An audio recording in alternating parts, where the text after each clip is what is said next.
If you travel north along the Massachusetts coastline, past the modern highways and polished marinas, you eventually reach a place that no map marks clearly anymore. It's a strip of land where the sea eats into the cliffs like a patient predator, and the air smells of salt, moss, and rusted iron. Locals call it Graymoor Point, though no one in living memory has stayed there long enough to call it home.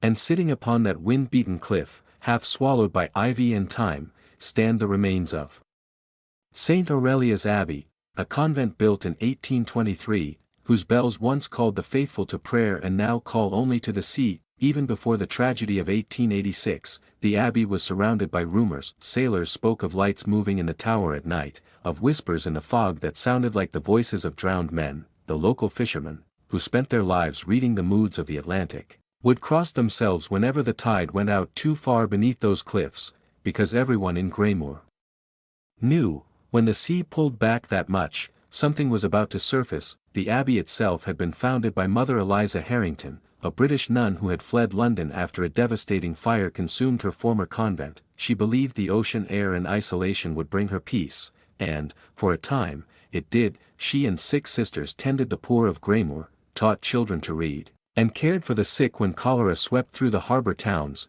Their work earned them respect, but also unease, for each of the abbey's 6 bells bore a Latin inscription that translated, chillingly, to "Time is not mercy." No one knows who chose those words. Some say the French craftsman who forged the bells misunderstood the commission, others whisper that Mother Eliza herself ordered the phrase after a vision she refused to describe. For 60 years, those bells marked every hour, until the autumn of 1886, when time itself seemed to falter. Candle October, 1886. The first incident happened on a night so still the sea looked frozen. Inside the abbey, 7 remaining nuns gathered for vespers, the evening prayer. Their voices rose softly beneath the vaulted stone ceiling, echoing like the sea's own hymn. Then, midway through the final verse, the bells began to ring, not in harmony, not in rhythm, but in chaotic, overlapping peals, as if each bell struggled against the other to be heard. The sisters froze. Outside, no wind stirred. The bell ropes hung perfectly still. Yet the sound grew louder, heavier, until one of the younger nuns, Sister Agnes, fainted where she stood. The priest assigned to the abbey, Father Elias Ward, recorded the event in his journal. The air turned sharp with the taste of iron, the flames of the altar candles bowed as though in a draught that came from within the stone itself, and when I touched the door of the bell tower, it burned like a brand. When he climbed the tower later that night, he found the bells perfectly still. The clappers hadn't moved.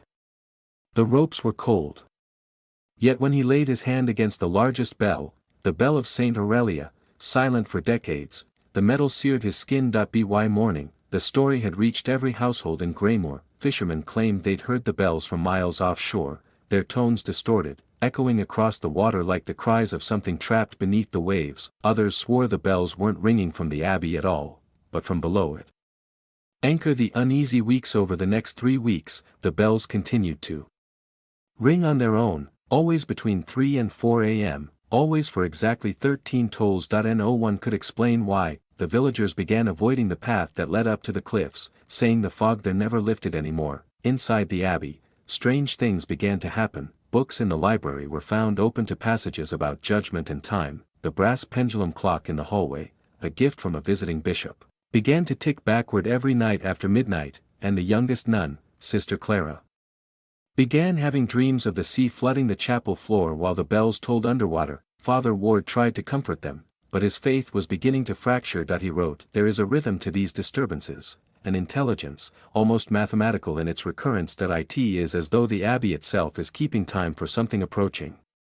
Coffin. The first death on the morning of October 26, Sister Agnes, the same nun who had fainted during the first ringing, was found at the base of the bell tower. Her rosary beads were scattered around her like broken clock gears. The official report said she had fallen while checking the ropes, but Father Ward, who saw her body first, described her face as fixed in awe and terror, the expression of one who has heard the truth of time itself.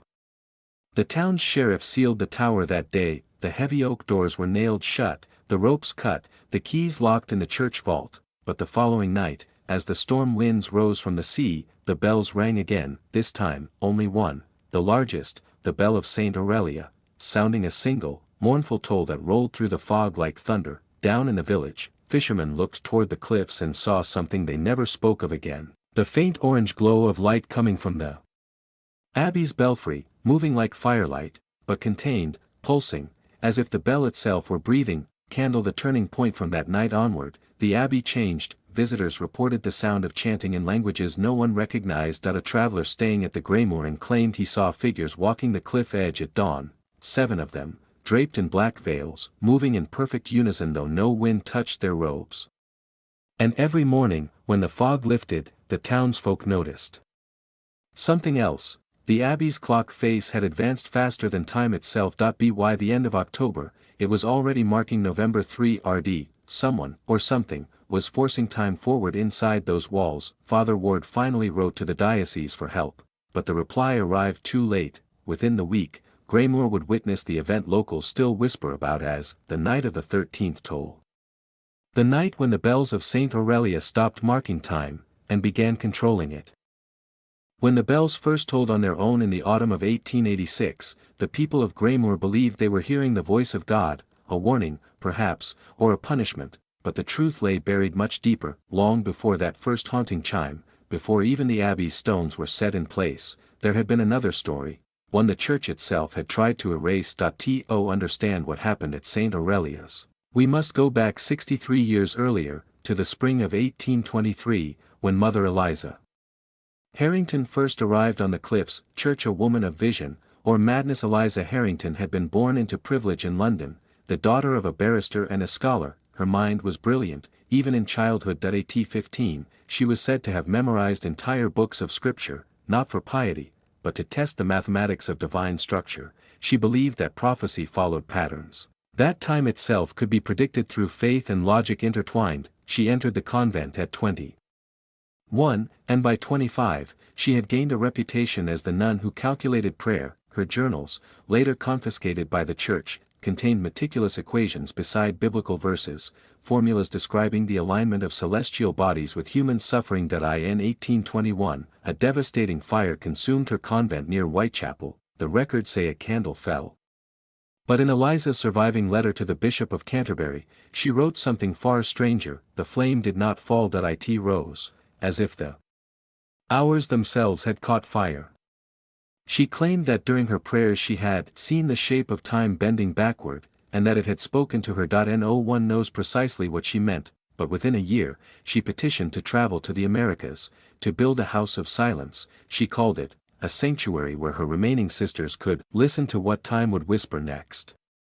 Thus, she crossed the Atlantic with 6 companions and founded the Abbey on the cliffs of Massachusetts. The bellmakers packed. The first thing Mother Eliza commissioned was not the chapel, nor the dormitories, but the bells. She sent word to a French foundry known for making cathedral bells during Napoleon's reign, insisting they be cast under precise conditions, each one forged under the phase of a different moon. The craftsman who created them, Jean-Paul Moreau, was said to have refused several times, claiming the instructions violated church blessing traditions, but when Eliza doubled his payment, in gold sovereigns marked with strange sigils, he agreed. The bells arrived a year later, each engraved with the Latin phrase Tempus non est misericors. Time is not mercy. The meaning unsettled everyone. Why would a convent, dedicated to prayer and reflection, declare such a statement of doom? Only one clue survives, a note scrawled in the margin of Eliza's journal: the bells must keep the hours still. If they ever fall silent, the dead awakens. A debt to whom, or what, she never said. Coffin. The hidden crypt construction on the abbey continued through the winter of 1824, though workers began abandoning the project one by one. Several reported hearing voices beneath the stone foundation, like the sea praying. One mason went mad, scribbling equations in chalk along the walls before disappearing into the fog. When the building was completed, Eliza consecrated the ground herself, a task normally reserved for bishops. That night, she and the 6 sisters dug a chamber beneath the chapel floor. No record explains why, but decades later, when restorers uncovered part of the structure, they found 7 burial recesses carved into the stone, 6 empty, 1 sealed shut with lead. Locals began to suspect that the abbey's sanctity was built over something unholy. They whispered that the lead-sealed chamber wasn't a grave, it was a vault, containing something the church didn't want the world to see, crescent moon. The night the stars stopped moving in the spring of 1825, the town below the cliffs experienced a strange event, one still recorded in the earliest almanacs of Graymoor County, for exactly 13 minutes. Just past midnight on May 12, the stars above the abbey appeared to stop moving. Navigators on ships offshore reported their compasses spinning wildly, the air grew unnaturally still, and then, as suddenly as it began, the stars resumed their normal course. The following morning, Mother Eliza declared the abbey complete. She gathered her sisters in the courtyard and told them that their prayers would now hold time and place. Those words terrified even the most devout among them. From that night onward, no visitor was ever allowed inside the abbey after dusk, and while Graymoor's villagers continued to trade food and supplies, they noted something unsettling. The nuns' shadows never matched the light of the setting sun. Candle. The abbey's first death in 1832, the first recorded death occurred within St. Aurelia's walls. Sister Bernadette, the youngest of the order, was found collapsed before the main altar, her fingers burned black. Father Thomas Keene, the parish priest who attended the funeral, wrote in his notes that her final words had been, "The 13th hour has begun." He asked Mother Eliza what the girl meant. Eliza only replied, "She heard what was meant only for me." From that day, Father Keene refused to set foot in the abbey again. Anchor. A town that forgot. By the time of Eliza's death in 1842, the abbey's reputation had shifted from holy sanctuary to haunted fortress. Her successor, Mother Catherine Hale, locked away the journals, forbade discussion of the bells, and sealed the crypt permanently. The church stopped sending priests, and Graymoor, weary of rumors, simply let the abbey fade into the fog of history, until 1886. That was when Father Elias Ward arrived. And when the bells began ringing again. When Father Elias Ward arrived in Graymoor in the summer of 1886, the abbey had already become a ghost. Its gardens were overgrown, its windows blinded by salt and dust, and its last few nuns, old, gray, and silent, moved through the halls like memories that refused to fade. The Bishop of Boston had sent him there on a temporary appointment, a spiritual caretaker, little more than an overseer.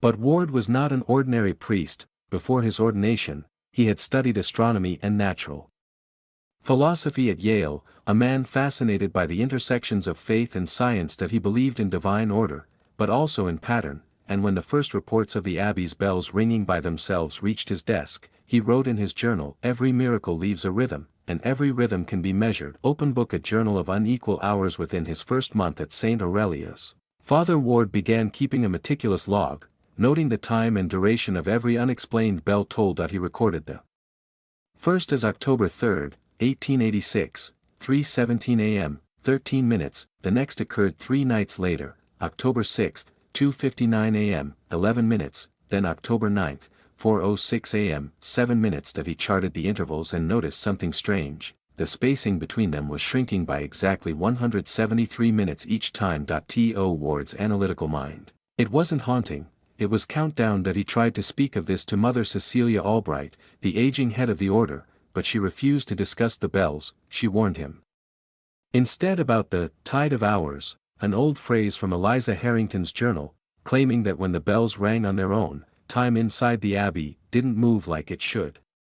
Ward dismissed it at first as superstition, until he experienced it himself. On the night of October 13, he was riding by candlelight when the bells began to toll again, faintly at first, as if underwater. He looked at his clock, 3:17 a.m. exactly, the same moment as the first tolling. He described what followed in his journal. The air grew dense, as if pressed by invisible weight.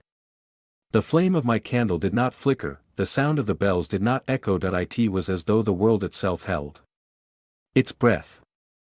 When the ringing stopped, Ward found that his pocket watch had frozen, the hands locked at 3:17, the second hand suspended between ticks. The next morning, it began working again as if nothing had happened. He tried to dismiss it as mechanical failure, but when he wound the abbey's great clock later that day, he found it too had stopped at exactly the same moment. Mantelpiece clock. The abbey that lost time by mid-October. Strange disturbances were spreading. Candles refused to burn in the chapel after midnight. Food left overnight in the refectory spoiled instantly, as if days had passed. One nun, Sister Miriam, claimed to have watched her reflection blink 3 seconds later than her own movement. Ward began marking time by the stars, hoping to find consistency, but even the heavens betrayed him. His records show that on October 16, the moon appeared to shift position by several degrees. A phenomenon no astronomer could explain. It was then that Ward turned to the one place forbidden to all others, the sealed crypt beneath the chapel. The other sisters warned him not to go there. Mother Cecilia told him that the floor remembers what sleeps below.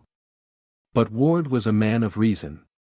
He believed in discovery, and on the night of October 19, armed with a lantern and his cross, he descended the narrow steps beneath the altar. Fire the chamber beneath. Dust choked the air, the walls were damp, lined with inscriptions he couldn't identify, circles within circles, numbers carved backward. In the center stood a single lead sealed door, its hinges eaten by corrosion. It took him nearly an hour to pry it open. What he found inside was not a tomb, as he'd expected, but a room of clocks, dozens of them, pocket watches, pendulums, wall clocks, each one perfectly still. Some were ancient, their brass faces blackened, others looked newly made. Every clock, no matter its design or origin, was frozen at the same time. 3:17. He found one larger than the rest, standing upright like a mirror, its hands fused into the metal, as if melted. Beneath it lay a small plaque that read, "The Hour of Saint Aurelia."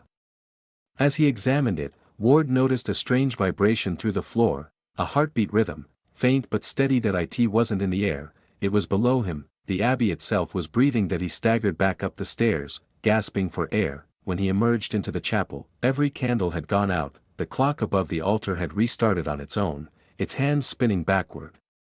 That was the night Ward began to believe that the abbey's curse wasn't haunting at all. It was mechanical. A machine built to hold back time itself, and now, that machine was breaking down. Hourglass not done. The letters that vanished in the following week. Father Ward wrote 3 letters, one to the bishop, one to the astronomer he'd studied under, and one to his sister in New York. None of them ever arrived. The postmaster of Graymoor swore he'd never received them. The church archives later confirmed that no record of Ward's correspondence exists from that period. The only evidence we have are fragments of his private diary, pages found hidden in the base of the abbey's confessional decades later. On the final entry before the pages turned black with moisture, he wrote, "The 13th hour draws close, the bells are not warning us, they are trying to remember what was lost." End of segment 3. When Father Ward uncovered the room of clocks, something in Graymoor changed. It wasn't just inside the abbey anymore. The disturbance began to bleed outward, like ink soaking through paper. What had once been whispers confined to the convent walls started showing up in town ledgers, shopkeeper notes, even police reports. The people of Graymoor, those who had lived their entire lives by the rhythm of the town's clock tower, began to realize they no longer agreed on what day it was. Hourglass not done. The morning that never came. On October 21, 1886, the town's baker, Thomas Kerrigan, claimed to have opened his shop before dawn as usual. He kneaded the dough, lit the fire, and waited for the sun to rise, but it never did. He swore that for 8 hours, the horizon remained dark gray, no dawn, no light, only the faint glow of moonlit fog. When he finally stepped outside, exhausted and trembling, the clock tower said 11:46 a.m., yet the stars were still visible. Half the town confirmed the same thing, the other half said the opposite, that the sun had risen early, blindingly bright, and stayed frozen above the steeple all morning. Point 2 Realities. Point 1 Town, and at the heart of both, the sound of bells, faint but persistent, drifting from St. Aurelia's Abbey. The papers dismissed it as mass hysteria, but in the following days, something stranger began to happen. Candle, the villagers who aged in a day. Graymoor's physician, Dr. Lionel Rhodes, was among the first to document it. His journals, preserved in the local museum, described cases that defied all logic: children waking up with gray in their hair, elderly women forgetting entire years. Point 1 Fisherman, Albert Price, went to sleep on the 22nd and woke the next morning with his left hand rotted and wrinkled, as though 50 years had passed overnight. Ward visited him personally. He tried to bless the man, but the words caught in his throat when Albert's watch began to tick backward. The priest recorded in his notes, he screamed when it began to move. And when it stopped, the skin of his hand was smooth again, young, pale, untouched by time. The hours had taken pity, or had fed on him. Here the abbey's shadow expands. Within a week, the town's clocks began to malfunction in unison. Some raced ahead, some lagged, some stopped completely. Miners beneath the hills claimed their lamps burned for days without fuel. while others said their fires went out seconds after lighting. Livestock refused to eat, dogs barked at nothing. Every evening, the fog thickened around the abbey's grounds, and the faint sound of grinding metal echoed through the valley, a low hum that made the air itself tremble. Father Ward, driven by both faith and obsession, began mapping the strange effects that he marked every report, every distortion, every clock that faltered. When he connected the points, a perfect circle emerged, 5 miles wide, centered directly on St. Aurelia's Abbey, and that circle, according to his notes, was shrinking. Whatever was happening wasn't expanding, that it was tightening, collapsing inward, as if the Abbey was drawing everything, every hour, every life, back into itself. Mantelpiece clock. The disappearing day. On October 28, Graymore woke to find that the previous day, the 27th, had been erased. No newspapers, no letters, no entries in diaries, even the mailbags from the previous afternoon were empty, the envelopes sealed but blank. Families argued at breakfast over whether certain events had even happened. A man swore he'd buried his mother the day before, but her grave was gone, and she was seen walking near the market, confused, asking where everyone had been for 2 days. Father Ward gathered the town's elders and warned them not to leave their homes after midnight. He said the Abbey's bells no longer marked time, they were consuming it. When asked how that could be possible, Ward simply replied, "If God made time, something else has learned to unmake it." That night, he and 3 others, the doctor, the sheriff, and Mother Cecilia, ventured to the Abbey once more. They carried lanterns, rosaries, and a single mirror, a relic from the chapel, rumored to have belonged to Eliza Harrington herself. The bells began tolling before they reached the gates, but this time, the sound didn't come from above, it came from beneath the earth. Fire. When the earth split, the ground beneath the old stone steps shuddered, and the fog parted to reveal cracks glowing faintly red, like veins of ember under the soil. The sheriff dropped his lantern, and the flames snuffed out instantly, swallowed by the air, not wind or rain, but absence. Ward wrote in his journal later, "We were standing on the mouth of something that remembered when time began." That was the night Mother Cecilia vanished. No trace, no scream, just her rosary chain, found twisted around one of the Abbey's rusted gates. The next morning, Graymoor's sky was clear again. The fog had lifted, but every clock in town, even the ones locked away in drawers, now read the same time, 3:17. Father Ward sealed the Abbey and ordered the remaining nuns to evacuate. That he was the last known person to enter the building alive, and the last line in his journal, dated October 29, 1886, simply reads, "Tomorrow will not come." When dawn never came to Graymoor on that final October morning, the town stood silent. The people waited for the bells of St. Aurelia's to ring, not for prayer, but for confirmation that time itself hadn't stopped. But the Abbey remained silent. Only Father Ward's journal, found years later, sealed in a tin box buried beneath the rectory, told what truly happened inside that cursed place during his final descent. Near the door below, Ward wrote that after Mother Cecilia vanished, he found a narrow stairway hidden behind the Abbey's altar. The air below smelled of rust and candle wax. Each step led him deeper into stone and shadow, until the faint toll of bells above grew so distant it seemed to come from another lifetime. At the bottom, the stairs ended at an iron door that bore no lock, no hinges, only a carved inscription, Tempus Domini, non hominis.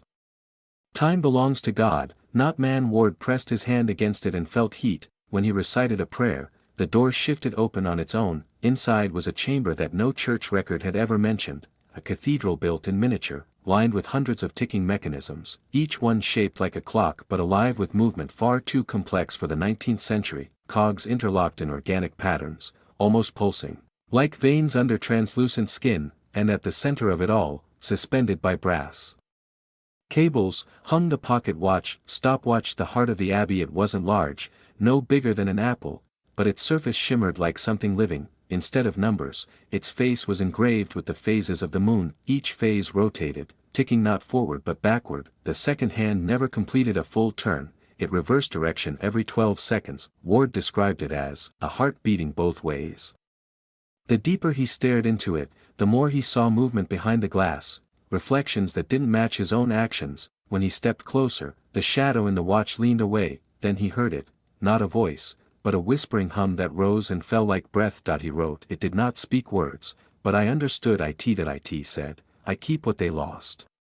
And surrounding it, the walls pulsed in response, the clocks beating in perfect rhythm, as though the abbey itself had a circulatory system, compassed the blueprints of Eliza Harrington. In the center of the floor was a table made of dark oak, covered in architectural drawings. They were signed by the abbey's original founder, Eliza Harrington, dated 1853. The year she supposedly built St. Aurelia's after inheriting the plantation where the watch was found, but these weren't blueprints of the abbey's chapel, they were schematics of the machine, every gear, lever, pendulum, and conduit meticulously drawn, and across one of the margins, written in trembling ink, were the words, "If we stop time, we stop death."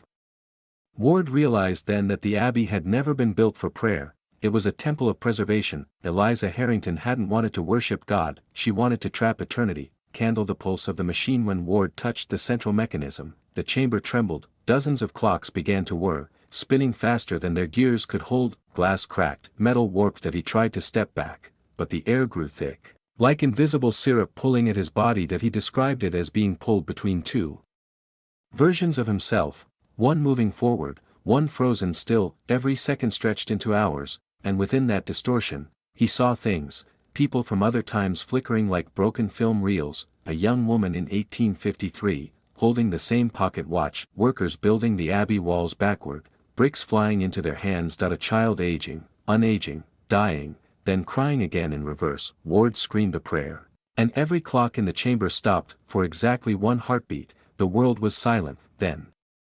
The watch clicked, a soft, deliberate sound, and time resumed, only now it was different. Counterclockwise arrows buttoned. The return of the dead. Ward stumbled out of the chamber and back into the abbey's nave, but what he saw froze him completely. The pews were full, nuns, villagers, children, all sitting in silence, all facing forward. They were breathing, alive, but each one's eyes were glazed silver, reflecting the moonlight pouring through the broken stained glass. That he called out, but none answered. They simply turned their heads, all at once, in perfect unison, their movements mechanical, synchronized to a rhythm that matched the ticking he still heard faintly below. Ward realized that the machine hadn't resurrected them. It had recycled them. The abbey's clock had wound their moments backward, erasing the line between life and memory. Each person was now a perfect echo, trapped between seconds. In his final notes, Ward wrote, "They do not breathe air, but memory, they are the seconds she took." Drop of blood. The final choice. Ward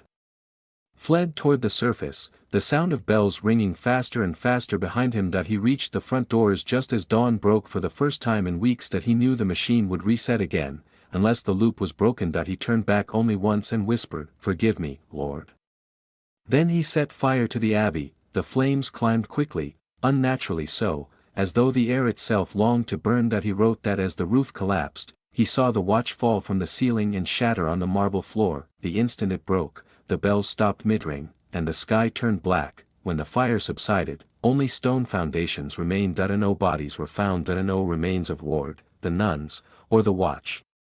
Just a single melted clock hand, fused into the altar's marble, pointing permanently to 317. For nearly half a century, Graymore Abbey lay in ruins. Locals avoided it altogether. Children dared one another to steal bricks from the foundation, but few made it past the gate. Those who did swore they could hear faint ticking beneath the soil, not from insects, not from wind, but from something metallic, counting the years that had been stolen. By 1901, the land had become part of the Carrington estate, owned by a distant descendant of Eliza Harrington, a man named Silas Carrington. He was an industrialist from Baltimore, known for his fascination with early machinery and his belief that technology was God's second language.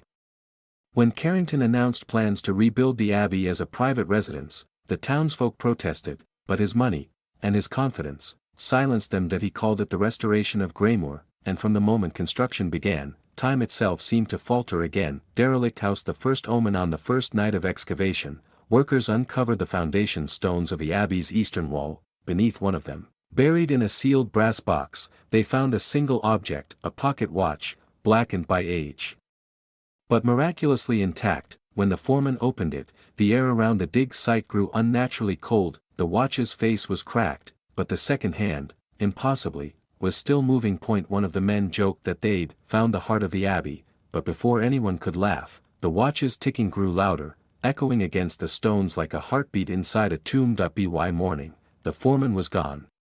His boots were found near the pit, sunk into soft mud, but his body was never recovered. Only His watch chain, broken, lay beside the Carrington artifact, as though both had belonged to the same owner all along. Carrington, ever the rationalist, refused to halt construction that he ordered the pocket watch sent to his study, claiming he would unlock its mechanism before the week was over. Mantelpiece clock. The clockmaker's report. According to letters later recovered from the Carrington archive, Silas consulted a renowned horologist named Anton Werner, a clockmaker from Boston who specialized in antique European mechanisms. Werner's written testimony, dated March 17, 1901, describes the watch in disturbing detail. It does not tick in seconds, but in heartbeats. The gears do not align with human craftsmanship. The inner mechanisms contain alloys unknown to modern metallurgy. I have dismantled and reassembled the device 3 times.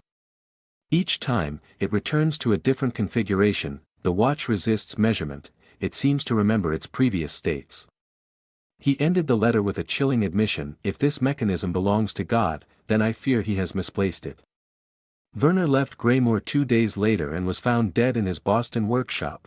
The same day Carrington reported the watch missing from his study. Flashlight. The return of the light. In the following weeks, the workers at Graymore began to experience what newspapers would later call the time slips. Tools vanished and reappeared days later, rusted, as though aged by years.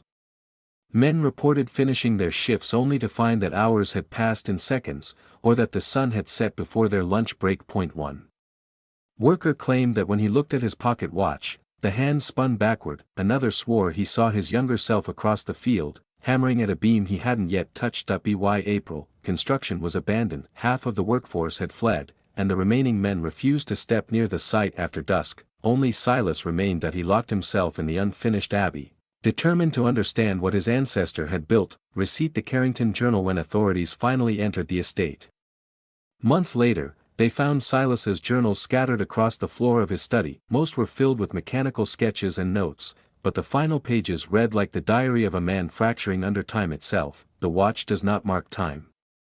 It consumes it. Every night, the walls breathe slower. I hear the seconds drag their feet through the halls. Sometimes I wake before I sleep. Sometimes the day repeats with new words. His last entry, dated June 11, 1901, read: it has learned to open itself. It no longer needs winding. No body was found inside the abbey, only a chair overturned, a pool of candle wax hardened on the desk, and in the center, the pocket watch, still ticking, its hands now frozen at 3:17. Scroll. The testimony of Margaret Vale. 3 months later, an investigative reporter from the Baltimore Sun, Margaret Vale, visited the ruins. Her article, "The House Where Time Stops," was dismissed as sensationalism. But her notes, found decades later, contain a detail that historians can't explain. She described hearing children's laughter echoing through the burned corridors, followed by a faint tolling of distant bells, but there were no churches for miles, and the abbey's bell tower had collapsed half a century earlier. Vale's final observation was the most disturbing: I saw a shadow move across the room, but not across the floor. It moved through the walls, as if the stones themselves were shifting backward. Then I realized the shadow wasn't mine. She ended her notes with a single line underlined twice: the watch was never meant to tell time.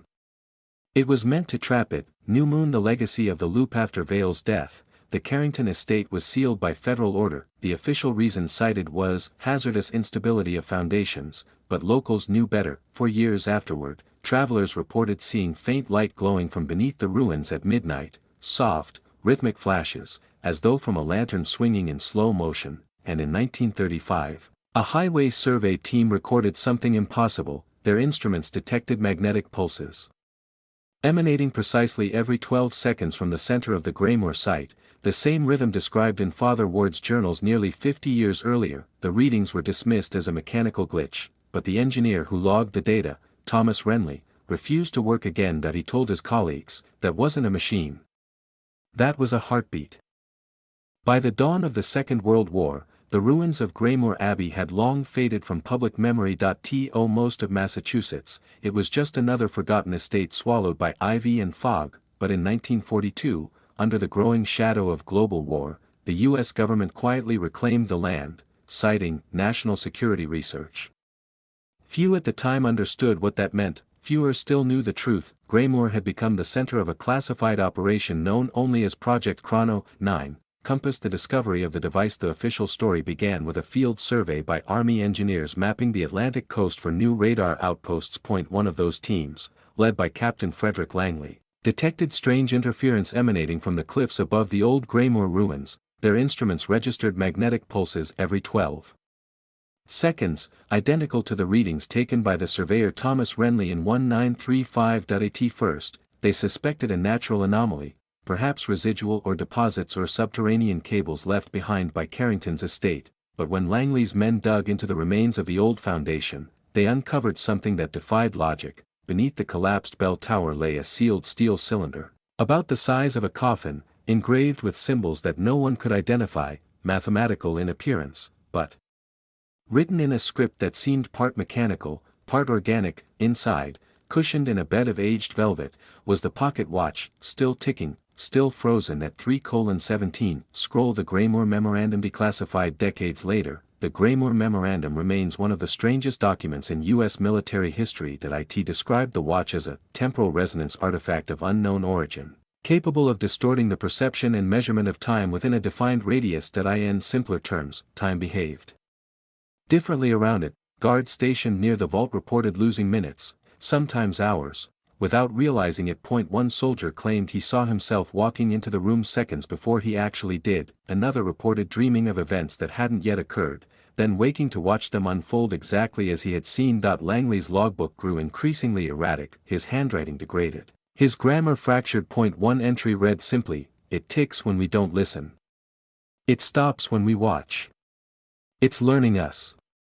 Within 2 weeks, the site was locked down under total secrecy. Graymoor Abbey ceased to exist on any map. Gear Project Chrono 9 begins. Washington greenlit Project Chrono 9 in the summer of 1943. Officially, it was described as an initiative to study nonlinear temporal physics.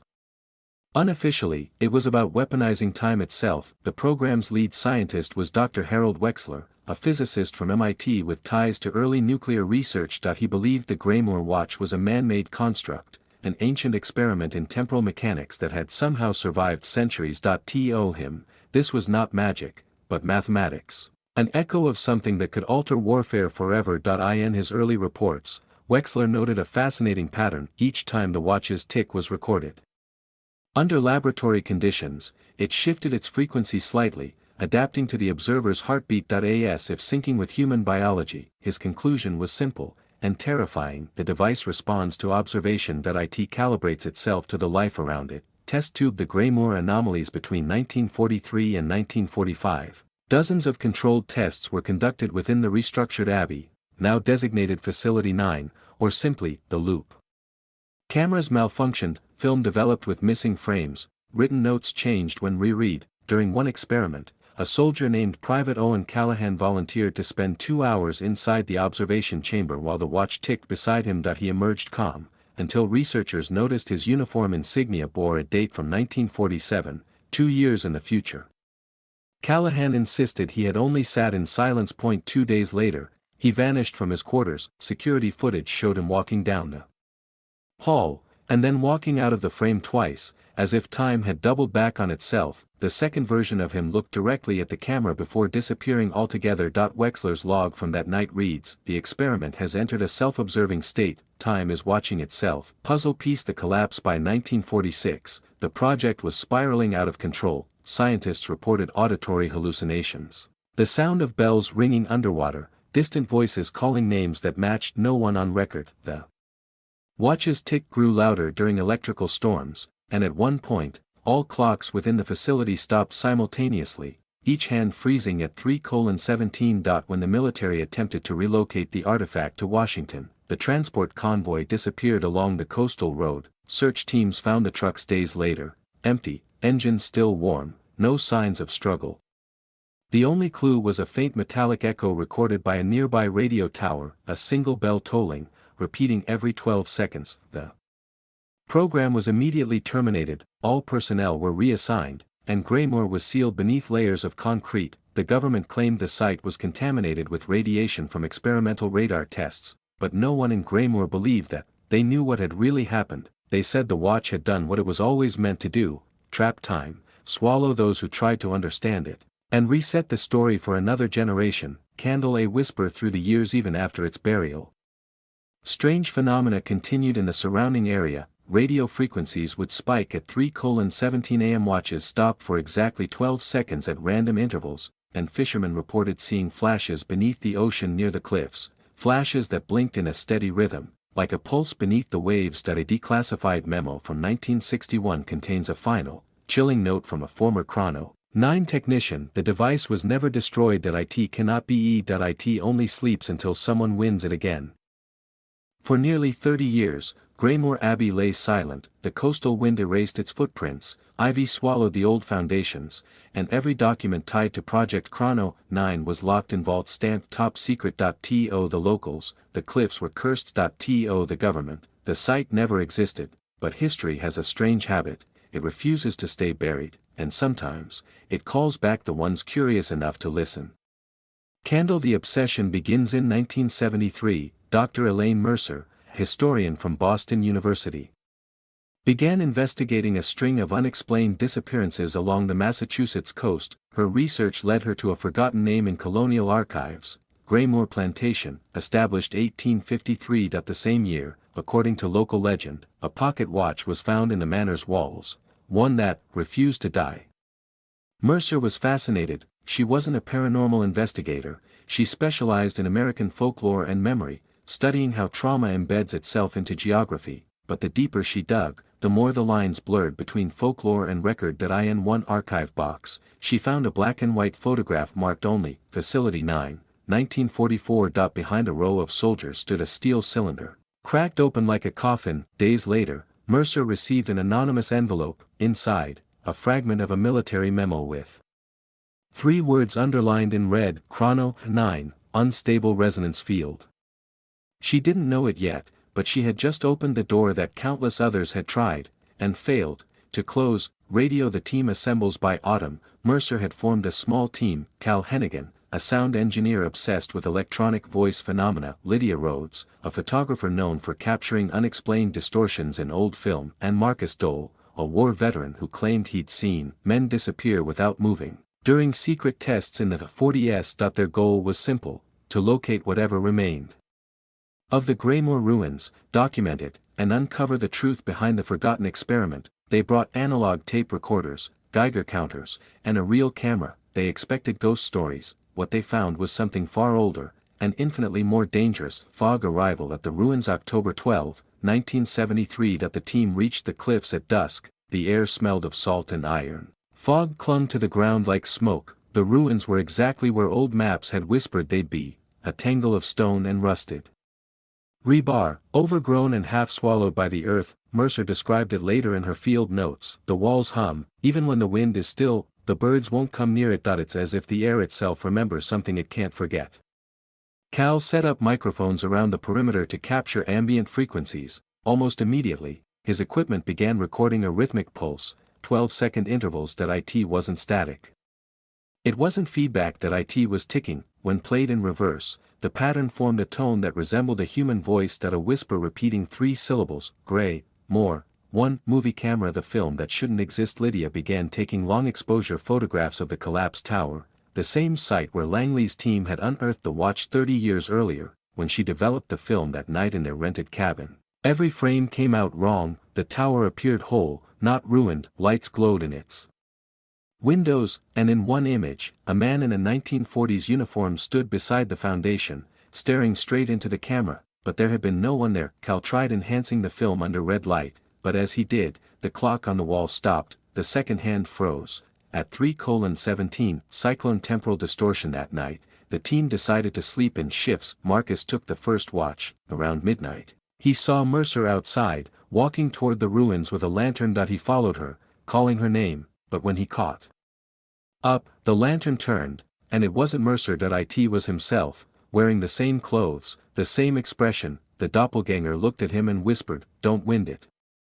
He woke up screaming in his sleeping bag hours later, but Cal swore Marcus had never left the tent. Videocassette. The tape log. Weeks later, recovered tapes from the site were analyzed by the Boston Police Department after Mercer's disappearance. Most of the recordings were blank, but one tape, labeled Night 3, survived. The 204 mark, Mercer's voice is calm, describing the ruins at AT-215. She stops mid-sentence and whispers, "It's moving. The air is folding." Then comes the ticking, soft at first, then louder. By 2:30, there's another voice overlapping hers, male, metallic, repeating, "Chrono 9, complete the loop, complete." The audio cuts off, the final sound is a faint bell, 12 seconds apart. In the aftermath, the official report listed the incident as misadventure. Only Marcus's body was recovered, found a mile from the site, his wristwatch fused to his skin, hands frozen at 3:17. Cal's car was discovered abandoned near the highway, engine still running, no trace of him. Lydia's camera washed up on the shore weeks later, film destroyed by seawater, except for one frame, perfectly intact. It showed the pocket watch, resting on a slab of stone, its lid open. Its gears turning, even underwater. Mantelpiece clock echoes of 3:17 in 1976, a journalist writing a piece on "Vanished." Researchers noticed a strange coincidence: every power outage, signal disruption, and radio interference in coastal Massachusetts occurred precisely at 3:17 a.m., 12 seconds apart, and once again, the legends began. Some said you could still hear ticking near the cliffs if you stood in silence, others claimed that if you played Mercer's last tape backward, you could hear her say, "It never stopped. It only waited." The government denied everything, of course, but by then, the legend of the Graymore Watch had entered the bloodstream of American folklore, whispered in midnight radio shows, discussed on conspiracy forums decades later, and somewhere, beneath the cliffs, sealed in the dark, a rhythm continued: tick. 12 seconds. Tick. 12 seconds, because time, once broken, never truly heals. It just waits to be found again. For nearly half a century, the mystery of Graymore Abbey slept, sealed beneath the cold Atlantic fog and the weight of bureaucratic denial. Dr. Elaine Mercer's disappearance became one more unsolved case in the archives of the 1970s, a name occasionally whispered among conspiracy researchers, then forgotten again, until the internet found her. Floppy disk rediscovery in the digital age. In 2015, a Reddit user under the handle @CicadaGlass posted in a forum dedicated to obscure historical conspiracies, found a real tape at an estate sale in Boston marked "Graymore Night 3 plays weird ticking and reversed speech. Any info?" The post was dismissed as another creepypasta hoax, until a sound engineer analyzed the uploaded clip and confirmed that the background noise matched magnetic tape recordings from the early 1970s, consistent with the type of equipment Dr. Mercer's team had used. Within days, the file went viral, podcasts picked it up. YouTube, Dark History, channels began dissecting it frame by frame, spectrogram by spectrogram, and once again, the name Graymore crawled out of the shadows, but this time, it wasn't buried in a government archive. It was trending. Mantelpiece clock. The Graymore resonance, the uploaded audio, just over 2 minutes long, contained that same eerie pulse, 12 seconds apart, but what the digital generation discovered was far stranger. When the sound was run through modern frequency mapping software, it revealed a repeating data signature, a pattern that resembled binary code. When decoded, it spelled out a single word: reverse. Naturally, someone did. When the clip was played backward, a voice emerged, faint, female, trembling: "Don't win the watch." It remembers. The community called it the Graymore resonance. Theories exploded, everything from Cold War experiments to temporal fractures, but one user, claiming to be a descendant of Marcus Dole, the veteran from Mercer's team, posted something that changed everything. "My grandfather's journal mentioned Project Chrono 9.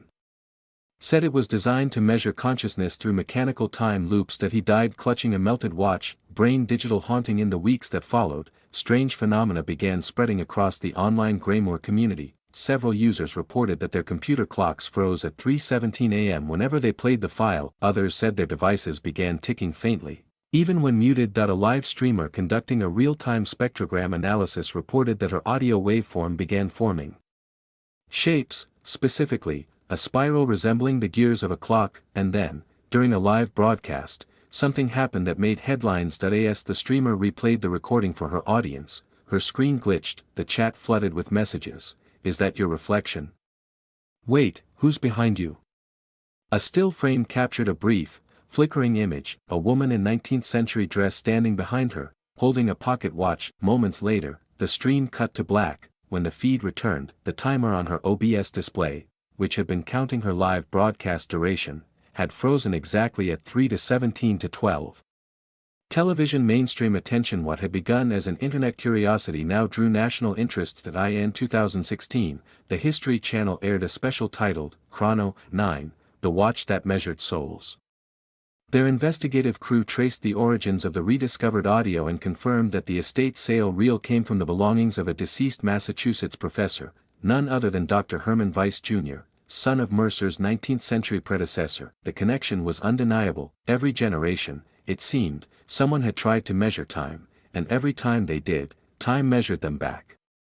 But the most chilling evidence wasn't a tape or a photo. It was a video file, anonymously uploaded to an encrypted drive linked to Cicada Glass's account. The file name, Graymore footage _38 MOV, film projector. The lost film. The video, though degraded, appeared genuine. It showed Mercer's team, identifiable from 1970s haircuts and equipment, exploring the ruins under a full moon. The camera shakes as they approach the tower. Mercer's voice can be heard, faint but calm. We're recording the final sweep.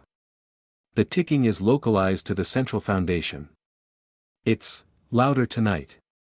The footage continues for 30 more seconds, then the audio peaks, a deafening metallic pulse, and the camera lens warps. For 3 frames, the image freezes on Mercer's face. Her expression is fixed, eyes wide, illuminated by an unnatural blue light. Then everything stops. The final frame of the video, a still shot of the pocket watch, half buried in ash, its hands ticking forward, but the shadows in the background moving backward. When investigators tried to verify the video's authenticity, the digital file corrupted, every backup failed, and the only remaining frame, extracted before the crash, displayed a timestamp, 3:17 a.m. Puzzle piece echoes and algorithms. Since 2017, the Graymore mystery has evolved into something larger, not a story, but a pattern. Random digital clocks freeze.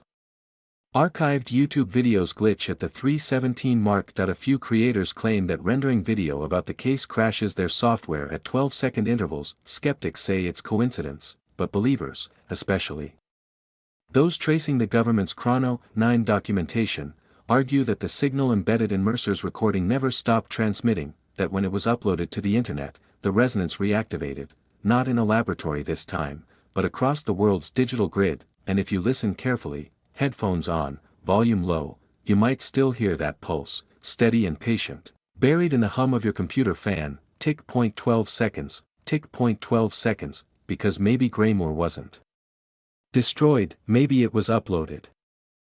By 2023, the story of Graymore Abbey had become more than a historical curiosity, it was a phenomenon. Millions had watched the videos. Thousands claimed to hear the ticking, but only one team was willing to return to the ruins. They called themselves the Chrono Research Initiative, a group of independent historians, physicists, and digital archivists who had spent 3 years decoding fragments of Dr. Elaine Mercer's tapes. Their goal wasn't fame, it was closure, because if Mercer's final recording had indeed been authentic, then something, or someone, had been left behind in the static. And so, on October 17, 2023, they arrived at the cliffs of Dorset, under a cloud-heavy sky that mirrored the grey stone beneath their boots. Where once Graymore Abbey had stood proud, only the lower foundation remained. A series of broken arches and collapsed stairways wrapped in creeping ivy. The sea thundered below, and somewhere beneath that rhythmic roar, they heard it, tick. 12 seconds, tick. Gear. The team. The expedition was small but deliberate. Dr. Adrian Vail, historian of industrial engineering, carried Mercer's recovered research journals, annotated, brittle, but intact. Beside him, Dr. Naomi Chen, a sound theorist from MIT, monitored spectral readings using equipment far beyond what Mercer could have dreamed of, and with them, a documentarian named Rowan Hale, whose Dark History channel, Shadows in the Archive, had helped reignite public interest in Graymore's legend. They set up camp near the remains of the bell tower, the very place Mercer's final reel had captured before vanishing. As the wind pressed against the old stone, Hale's camera flickered. He tapped it gently. Static already, he muttered. We're not even inside yet. Dr. Vail smiled faintly. Then maybe we're closer to the truth than we thought. Flashlight. The descent. By nightfall, they located the entrance to the subterranean crypt, half collapsed and sealed with rusted chains. Dr. Chen's instruments registered faint electromagnetic spikes, rhythmic, patterned, and perfectly consistent with the intervals from Mercer's recordings. "It's not random," Chen whispered. "It's structured. Like a signal waiting to sync." They cut through the chain. A rush of cold air spilled upward, stale, metallic, carrying the faint smell of old oil and wet stone. The crypt wasn't empty. Inside stood the remains of a machine, skeletal gears fused into the stone, clock faces warped into impossible curves, their hands spinning counter to one another. Dozens of pocket watches hung from the ceiling, rusted chains entwined like vines, each one twitching faintly as if stirred by unseen hands, and at the center of it all, half sunken in the earth, sat the original Greymoor watch, still ticking. Mantelpiece clock. The activation DR. Chen began recording the resonance. The signal aligned precisely with Mercer's notes, 12-second intervals, variable amplitude every fifth tick, matching lunar cycles. Rowan Hales circled the device, filming everything. His lens caught movement, the faint shimmer of a silhouette reflected in a watch face that he froze. "Adrian. Naomi, there's someone here." The reflection blinked. They turned, nothing but darkness, and yet, in that void, a voice seemed to hum from the walls themselves, layered in static and whisper. "You shouldn't have wound it." Dr. Vale stumbled back. That voice, it's Mercer." But it wasn't coming from the tape, or the air. It was coming from the machine. The ticking grew louder. Faster. Chen's monitor spiked, then fractured, the screen exploding in a burst of static. Hale's camera feed cut to black, except for the timer, frozen at 3:17:12, counterclockwise arrows button. Temporal collapse. Suddenly, the entire chamber began to distort, not collapsing, but folding. Stone melted into shadow, the gears reversed direction. Vale screamed for the others to get out, but his voice echoed back to him a half-second too late, as if time itself were stuttering. Through the warping air, Dr. Chen saw something, a figure of light, pale and trembling, her outline flickering between frames of history. Victorian dress, 1970s lab coat. Then nothing. "She's in it," Chen whispered. "She's part of the mechanism." The pocket watches on the ceiling began to snap their chains, falling one by one, ticking wildly in unison. Each impact echoed with impossible precision, 12 seconds apart, the same 12 seconds. Vale grabbed the central watch, the one still ticking, and tried to stop its hands, but when his fingers touched it, the metal burned. He screamed. "It's counting us," he shouted. "It's not measuring time, it's measuring moments of death." Hale's camera flickered back on. The footage caught a final glimpse, Chen and Vale frozen mid-motion, the air around them trembling like glass. Then the feed collapsed into a still frame, the central pocket watch, alone in the dust, its second hand frozen between marks. 3:17, receipt. Aftermath. The official report stated that the team perished in a structural collapse caused by unstable ruins. But when rescue workers arrived days later, they found no bodies, only a single digital camera, its battery completely drained, yet still warm to the touch. Inside, one file had survived corruption. Timestamp, 3:17 AM. File name, Mercer_return.movn. In the final frame, barely visible, reflection of three figures, standing together, inside the gears of a clock. When the footage surfaced online 6 months later, no one believed it was real. The file, Mercer_return.mov, spread across forums like wildfire, dissected frame by skeptics and believers alike. Every analyst came to the same impossible conclusion: the recording contained no cuts. No visual effects, just 12 seconds of continuous footage that defied physics. 12 seconds, repeating, reversing, replaying, the same voices echoing through the static. "You shouldn't have wound it, it's counting us." And then, silence. After that, the feed would reset, again and again. Each time, the shadow behind the gears seemed to move closer. Candle echoes of the machine. By early 2024, locals around Dorset began reporting strange phenomena near the old Abbey cliffs. Watches stopped at 3:17 AM.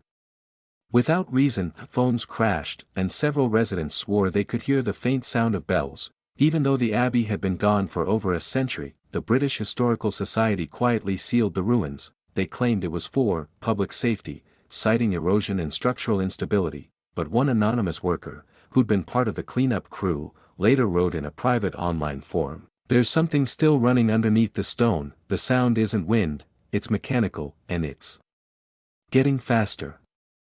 Then his account disappeared. Here the pattern repeats. Historians revisited the earliest accounts, Eliza Harrington's blueprints, Father Ward's confessions, Mercer's fragmented notes, and found something chilling. Every generation since 1853 had reported an incident on the exact same date, October 17. A time anomaly. A disappearance. A fire. Always at 3 to 17 a.m. No one could explain how these events, spanning nearly 2 centuries, aligned perfectly, but one thing remained consistent each time: a pocket watch was found near the site, pristine, untarnished, and ticking backward. Drop of blood. The haunting theory: some researchers proposed that the watch wasn't a timepiece at all, but a containment device, a relic built not to measure time, but to store it. Every person who came into contact with it, from Eliza to Mercer to the modern-day researchers, had been absorbed into its memory loop. Each death, each disappearance, was another 12 seconds added to its cycle. Dr. Naomi Chin once said, before her disappearance, time doesn't take us forward. It folds around what it can't erase. What if she was right? What if the Greymoor mechanism wasn't broken, but functioning exactly as it was designed to? Waning crescent moon. The final revelation in March 2025, drone footage revealed something new. At low tide, the sea had pulled back far enough to expose a section of the old crypt beneath the cliffs. For the first time in 150 years, sunlight touched the hidden chamber, and there, in the silt and seawater, a faint ticking sound emerged. Not random, measured 0.12 seconds apart, when investigators returned. Days later, the chamber had flooded again, but the sound remained, faint, metallic, echoing through the waves. A rhythm the ocean couldn't drown. Those who stood near the cliffs at dawn say you can still hear it, soft, deliberate, endless, tick. 0.12 seconds, tick. Clapperboard closing narration / call to action. And so, the story of Greymoor Abbey ends, not with fire, or discovery, but with a question. If time can remember us, can it also forget, or are we all just seconds, waiting to be counted? If this story sent chills down your spine, share it with someone who loves the unexplained. Hit the like button to keep these dark histories alive, and subscribe to our channel where we uncover forgotten mysteries every week, stories buried beneath dust, faith, and the passage of time, because as we've learned from Greymoor, sometimes, the past doesn't stay buried, sometimes, it just waits to be wound again.